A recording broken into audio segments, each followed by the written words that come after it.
Hey, what's going on? Ryan Nolting here. We are going to do an album ranking today of Mahavishnu Orchestra. Of course, a seminal jazz fusion band, one of the big three, if you will, of the 70s fusion bands, along with Return to Forever and Weather Report. Man, this has been a fun exercise going through these records.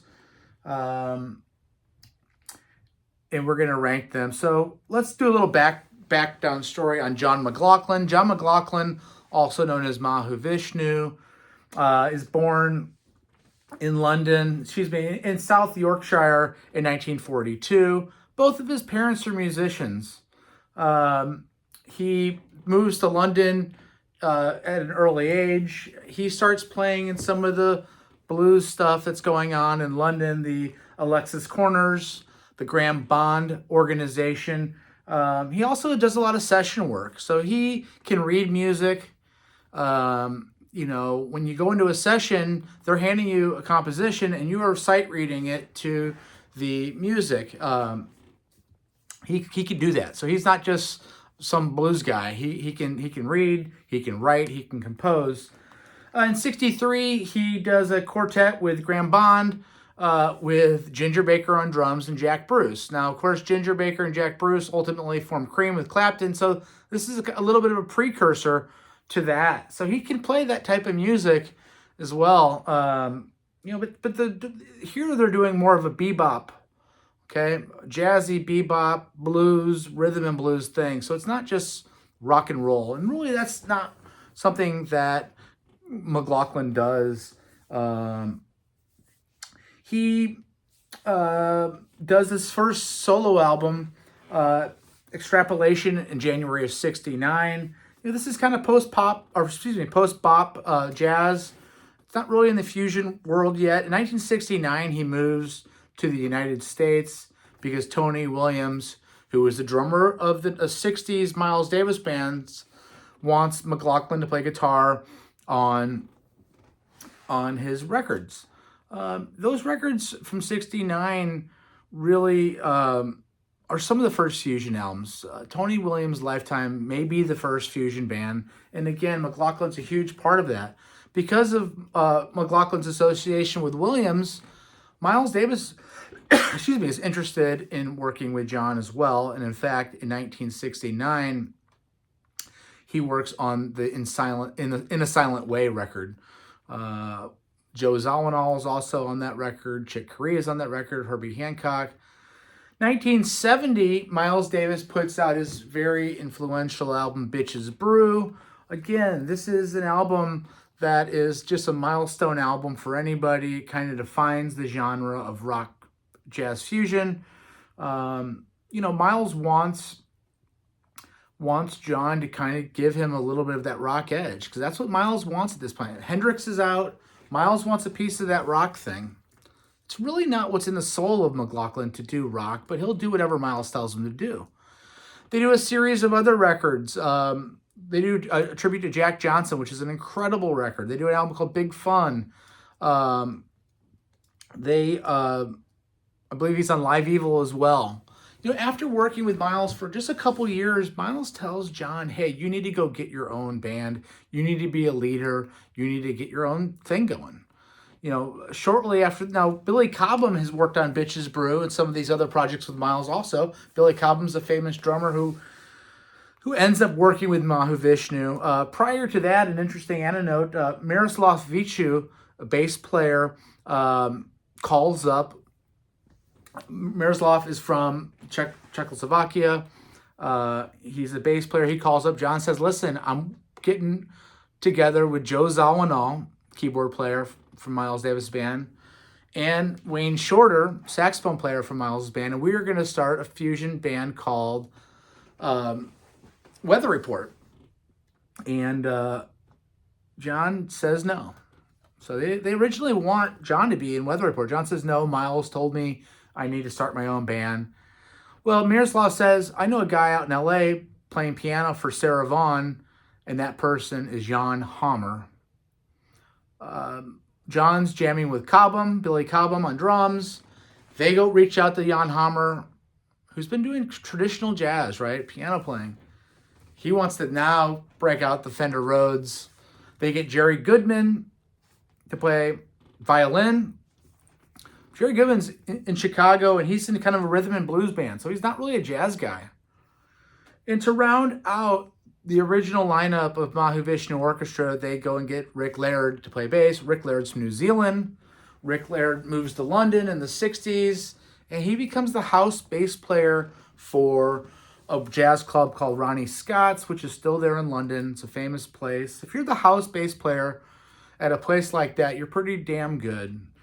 And we're going to talk about this. What does Mahavishnu mean? So John McLaughlin becomes a Hindu in the early 70s. His spiritual guru, Shri Chimoy, gives him the name Mahavishnu. Maha meaning great, and Vishnu is a Hindu deity in Mahavishnu Orchestra. My least favorite album. So again, the band forms in 71. They work up to 77, at which point they take a break until 84. And then in 87, they do their last album. And that's the only one that I don't own. And that is an album called Adventures in Radioland.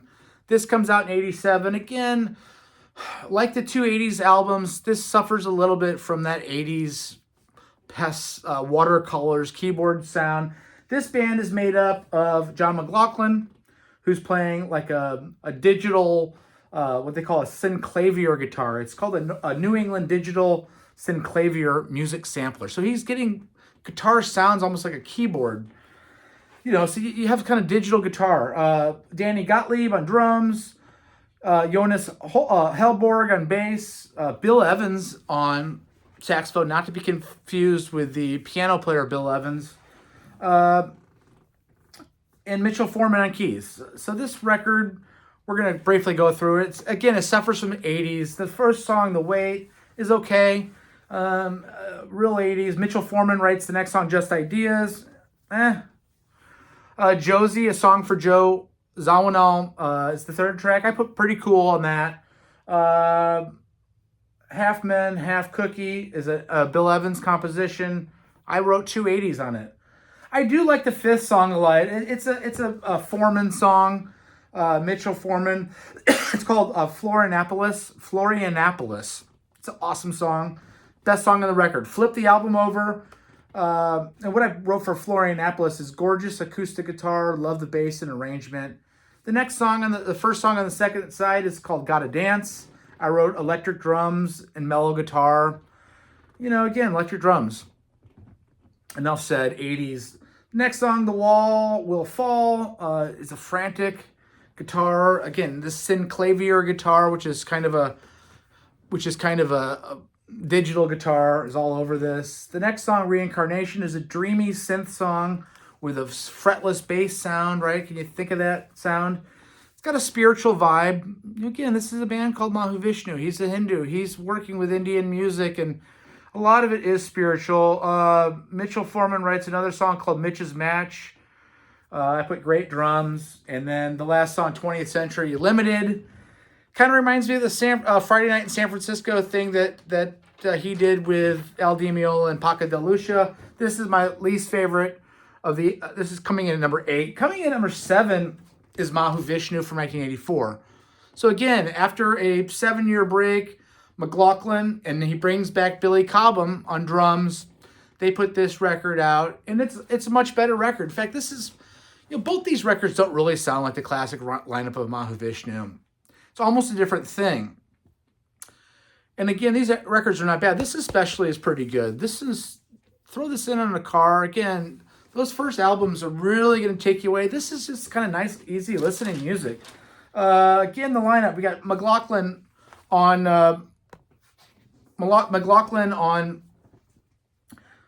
guitar. We got Billy Cobham on drums. We got Mitchell Foreman on keys. We got Jonas Hellberg on bass. And we got Bill Evans again on saxophone. Radioactive, really cool song. Love the mix. Love Cobham and Evans and the saxophone playing. So saxophone instead of violin. Second song, and by the way, that's one of the best songs of the record. Nostalgia. Nice, mellow, change of pace. Kind of smooth jazz. I mean, think smooth, kind of watercolors jazz. The next song, it's got a nice intro key on keys, Night Riders, nice Les Paul sound, drums and production. It's a cool song. Again, the last song on the first side of this record is called East Side, West Side. Kind of reminds me of the Brecker brothers, Randy and Michael Brecker. It's got that uptown New York kind of funk saxophone sound. Bill Evans is great on it. Again, playing, there's some killer keys here by Foreman and some great drumming by Cobham. Flip the record over, you got Clarendon Hills. It's a Bill Evans composition. You know, I first had written that I didn't really like this song very much. I listened to this album again today. It's a cool song. It's smooth jazz again, some 80s synths, some atmospheric sounds. I like it. The second song is called Jazz. It's not a very strong composition in my opinion. It's only a minute 43 seconds. The next song's 2 minutes and 47, called The Unbeliever. Again, I wrote throwaway here. I'm not buying it, is what I wrote here. I don't really care for that. The next song's much better. Drum solo and key solo on a song called Pacific Express. Better. Cobham and Evans, great on it. They tried to save the day here. The last song is When Blue Turns Gold. Zakir Hussain, who he would work with in his Shakti projects, and who I've seen McLaughlin 3 times. Zakir Hussain's been with him at least on 2 different occasions. More of an Indian feel here. It's a good song, but that is my 7th favorite album, and we are now getting into some much better stuff. We're gonna go, if I can get my notes straight. My 6th favorite is 1977's Inner Worlds. I'm not crazy about this cover. I mean, John,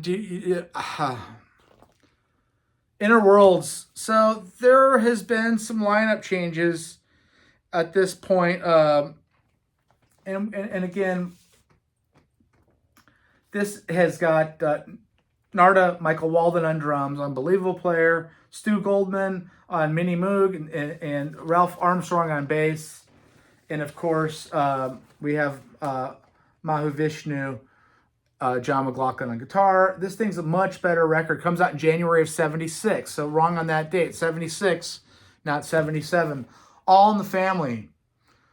Just great congas with drums, almost like looping thing. Narda is just a master drummer. Narada Michael Walden also plays on Jeff Beck's albums in the 70s, Wired. Fast and Furious with a running bass line. Just really good. John's incredible on that song. That's one of my favorite songs on this record, called All in the Family. Miles Out is a minute 10-second little interlude. Spacey, gets funky. Narda's a beast.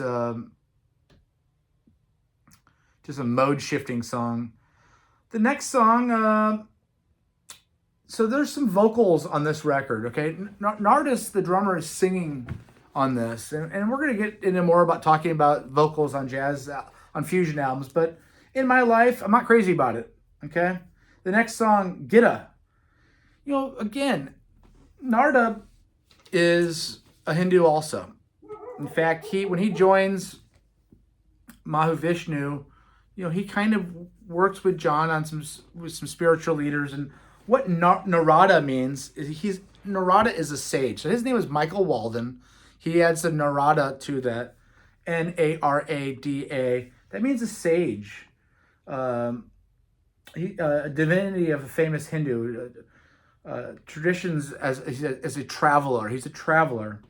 He's a storyteller. Okay, a Narada is a musician who's a storyteller, who carries news of enlightenment and wisdom.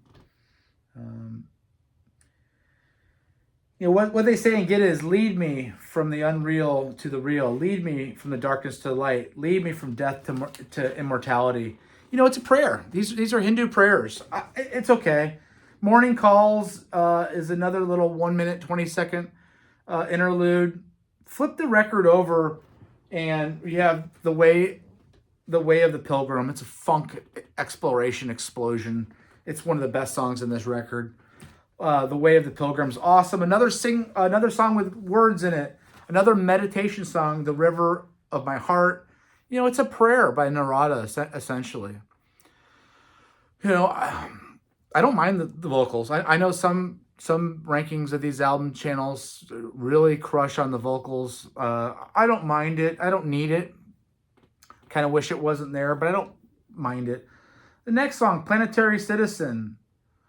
You know,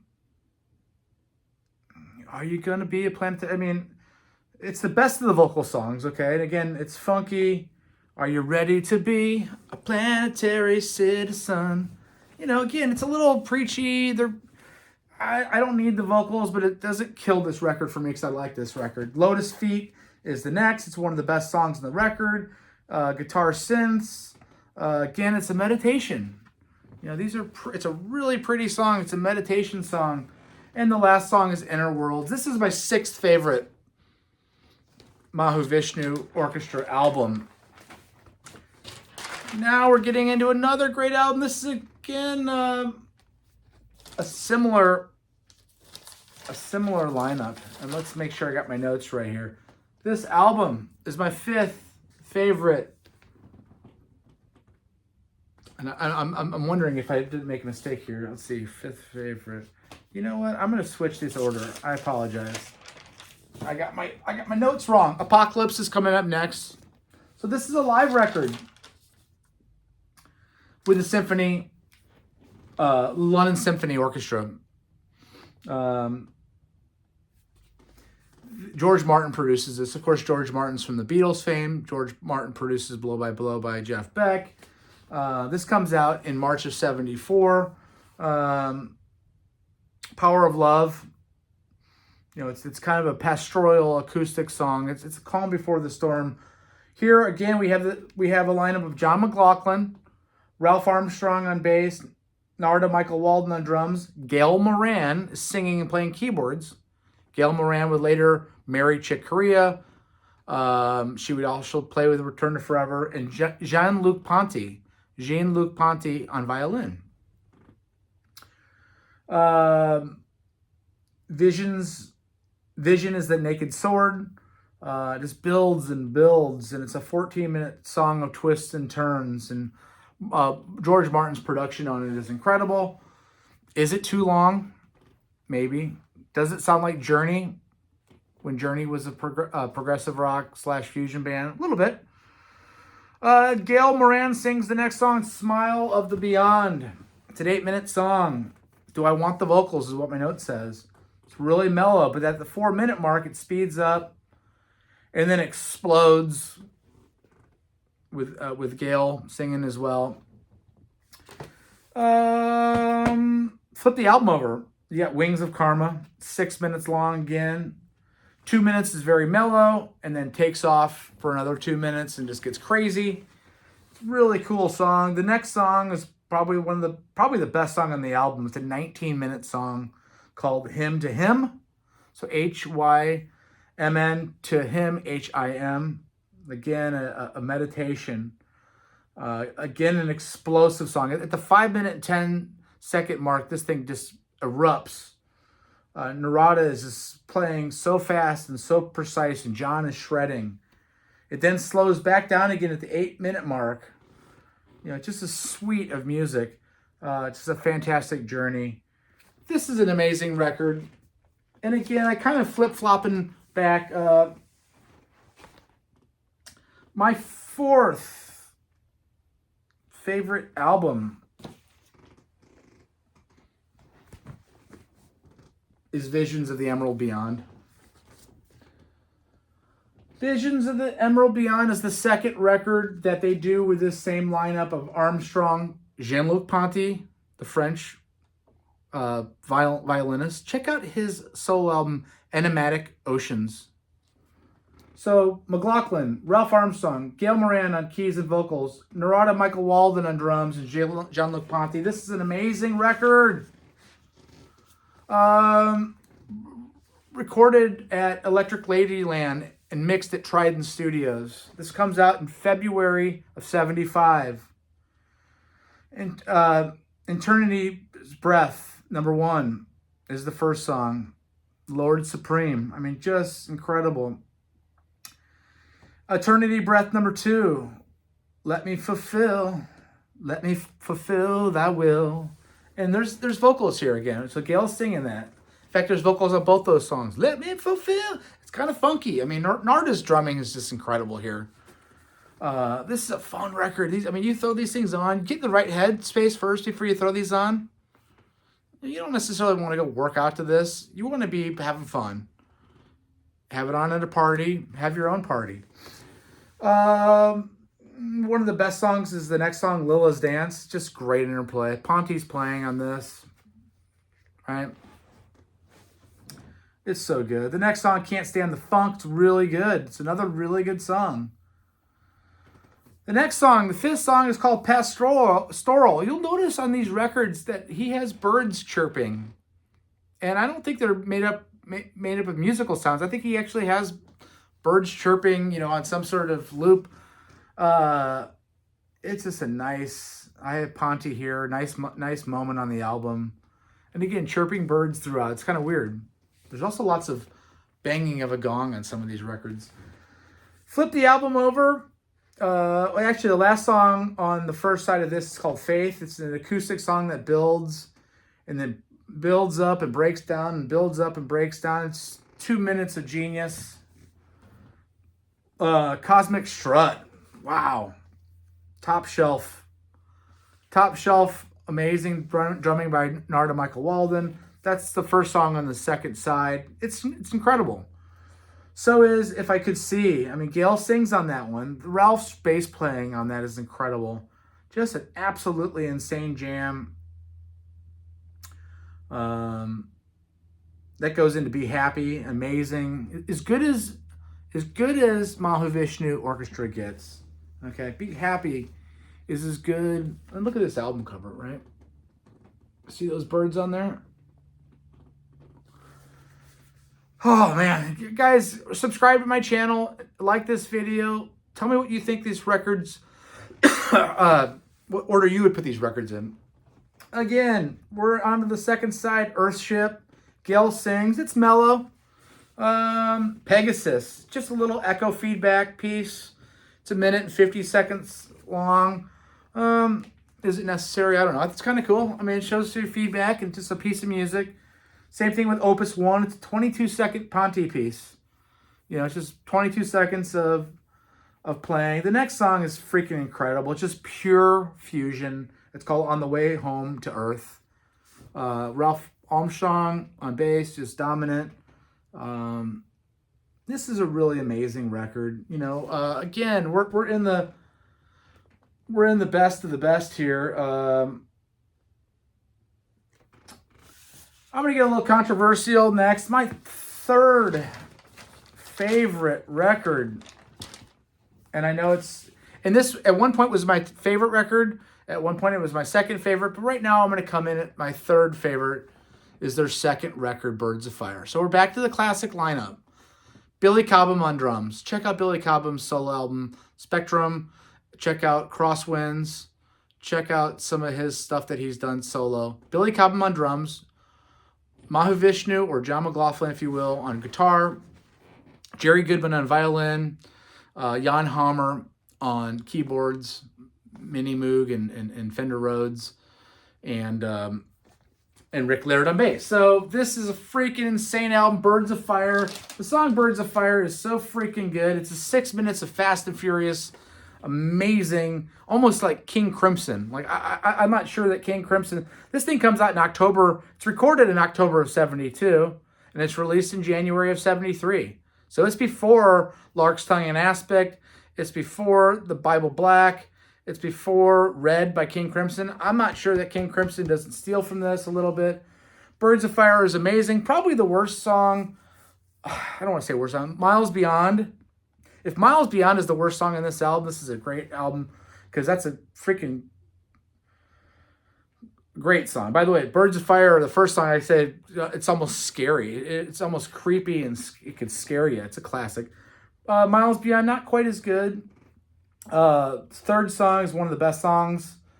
It's called Celestial Terrestrial Commuters. Celestial Terrestrial Commuters is just amazing. Just a great composition. So again, John's coming in. John's writing all these songs, by the way. And we're going to bring up an issue with that later. As a composer, now you're going to listen to some of these as somebody that's never listened, think they're just jamming and it's nonsense. And I'm going to equate it to this. Pablo Picasso can write a picture that's so bizarre and off the wall with shapes and heads and eyes, but he can also draw a perfect picture of a human's face.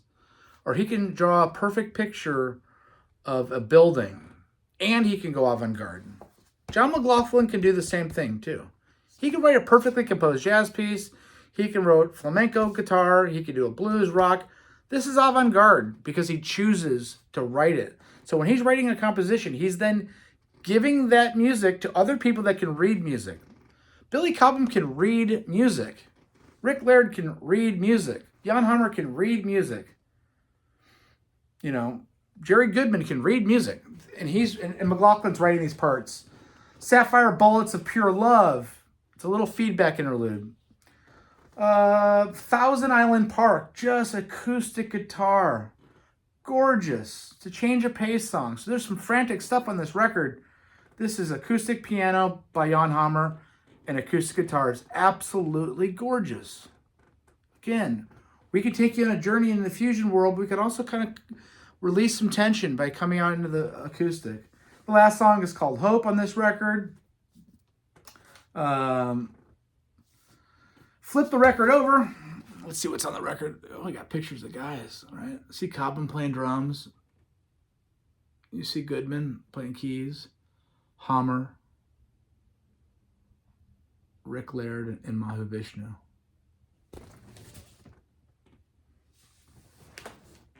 Actually, sorry. That, of course, is the double neck Gibson being played by John McLaughlin. And then Hammer and Laird up there. Anyway, flip this thing over one word. Laird is just amazing on it. It's a freaking classic. I mean, it's perfection. It's Laird and Jan Hammer perfection. It's just a definitive fusion song called One Word. It's 10 minutes long. Sanctuary is the next one. It's a beautiful ballad. Open Country Joy is kind of a departure. It's just a compositional genius song. Jan Hammer's playing is incredible. It's a departure because it's kind of poppy, and then it explodes at the 1 minute and 6 second mark, and then at the 2 minute and 30 second start, it goes back to this kind of, they call it Open Country Joy. I don't know. It's almost like a pop song in a way, but then it goes into fusion land. The next song is Resolution. It's the last song in this record. I mean, it's just a fusion legend. I mean, again, this band, Cobham, Goodman, Hammer, Laird, and McLaughlin, it's one of the best lineups of any band. Again, there's the Birds. Birds of Fire. Birds of Fire is my number 2. Excuse me, my number 3. Coming in at number 2 is the live album. So this is the last thing that the original lineup would do. This is the live album recorded in Central Park. Comes out in November of 73, but it's from a concert from August of 73, okay? They go into Central Park in New York and do a show, and they put out, this is a 3-song album of live of unreleased material. Now, previously, in May of 75, they went in and did some recordings. They're not getting along. Mahavishnu is writing everything on this album. McLaughlin's writing everything, on these previous 2 albums. The first one and the one we just talked about, Birds of Fire. The guys in the band are pissed off because they're not getting writing credits.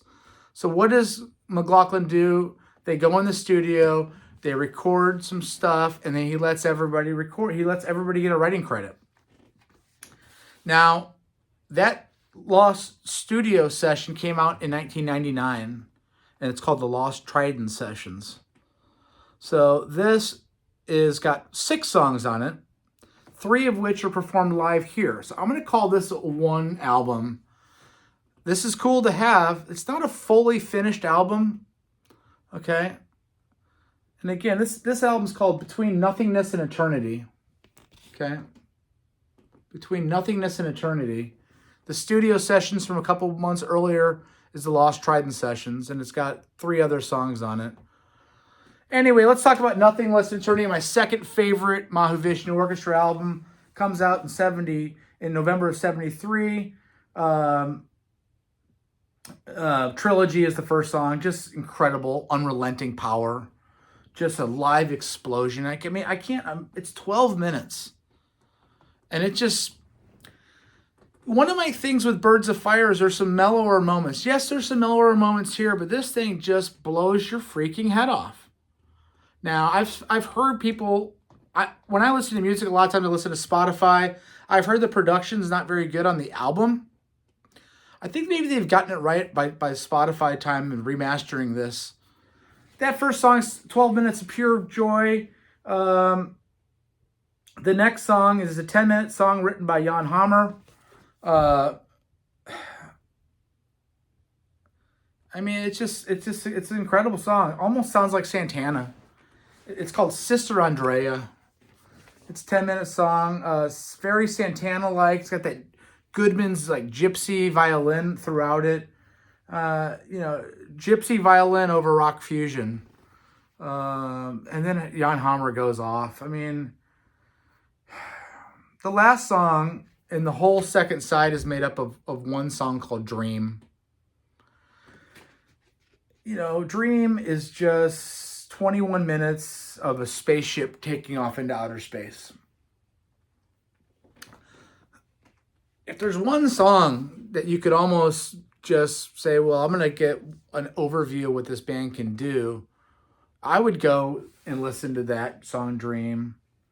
It's got some parts to it because, of course, it's just incredible. It's a song that I can recommend only so much. It's just so good. Again, Hammer had written the song prior to that. This is the last thing that they would do with the original lineup. My favorite album by Mahavishnu is their debut. Right? The Inner Mounting Flame, of course, with all the boys on the cover right there. This thing's just a classic. I kind of went back and forth with this being even 3 or 2, but I'm going to keep it at number 1. It comes out in 71. The first song is called Meeting of Spirits. It's just a creating of a legend. Again, Cobham, Goodman, Hammer, Laird, Mahavishnu, or John McLaughlin, if you will. It comes out on Columbia Records. It changes the landscape of all of jazz fusion. Creates a genre. Dawn is a mellow song with Jan Hammer's Fender Rhodes, with Jerry Goodman, coming in with some violin. It's just beautiful. The next song is just as classic as fusion can get. It's called The Noonward Race. It's just ferocious and furious. Cobham's drumming. Again, check out Spectrum. Check out Crosswinds by Billy Cobham, who would soon go solo. The fourth song, so Noonward Race, is incredible. The fourth song is Lotus on Irish Streams. It's a change of pace song. It's acoustic. Again, John McLaughlin can play the most beautiful, tangible acoustic guitar stuff, and then he can get crazy like Jimi Hendrix on steroids and acid combined. Flip the record over, and I put under Irish Springs master of acoustic and electric guitar. Vital Transformation. This next side of music, these next 4 songs, every one of them is a classic.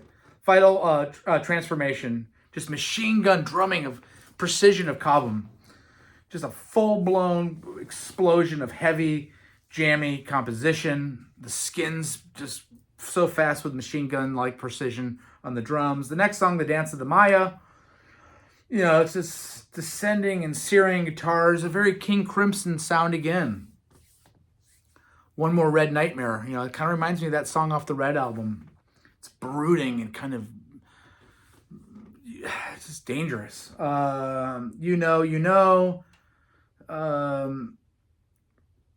It's a Fender Rhodes thing that Hammer's doing. It's trancy, it's moody. And the last song is Awakening. It's just as good as jazz fusion gets. You know, it's this full flight of this genre.